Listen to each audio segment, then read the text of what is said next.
More than 7 weeks into the war between Iran, the United States, and Israel, a strange question haunts military circles. How is Iran still standing? On paper, this shouldn't happen. America delivered a decapitation strike on February 28th, but Iran absorbed the shock. Its missiles still launch from hidden mountain silos, and the Strait of Hormuz is effectively closed. To understand why, look not at modern doctrine, but at a war fought 3,000 years ago. Today mirrors the Trojan War with eerie precision. Troy's strength wasn't its army, it was its walls. For 9 years, the Greeks camped outside, unable to breach them. So they built the wooden horse, not as a clever trick, but as an admission that conventional warfare had failed. The horse bypassed the walls, and the fortress fell in a single night. Now look at Iran. Its walls are written into the land itself, the Zagros Mountains, the Alborz Range, a plateau of ridges and narrow passes. Over 4 decades, the Revolutionary Guard turned this natural fortress into a military one, with underground missile cities carved into solid rock and a command structure too decentralized to decapitate.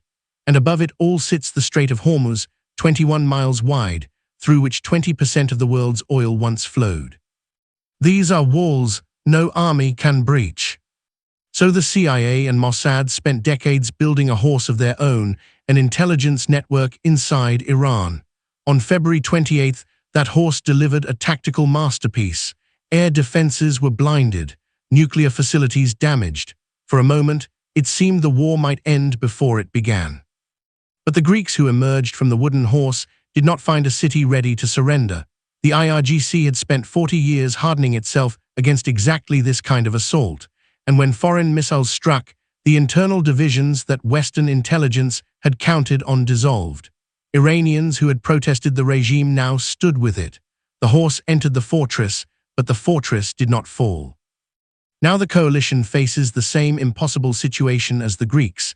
They cannot go home, that is defeat. They cannot take Iran by force, the walls have already proven that. Iran continues launching retaliatory strikes. The strait has sent oil past $112 a barrel. Allies are growing restive. And the regime that was supposed to collapse within days has not only survived, it has consolidated. The Greeks ultimately won the Trojan War, but only after 9 years of attrition. The lesson is not that Troy fell, it is how long it stood and what it cost. Iran has become the Troy of the modern age. The mystery of how it still stands turns out to be no mystery at all. Some fortresses are built to outlast sieges. Now the coalition faces the same choice as the Greek camp 3,000 years ago: continue the siege, escalate into a wider war, or seek an exit, and acknowledge that the fortress they set out to conquer remains standing.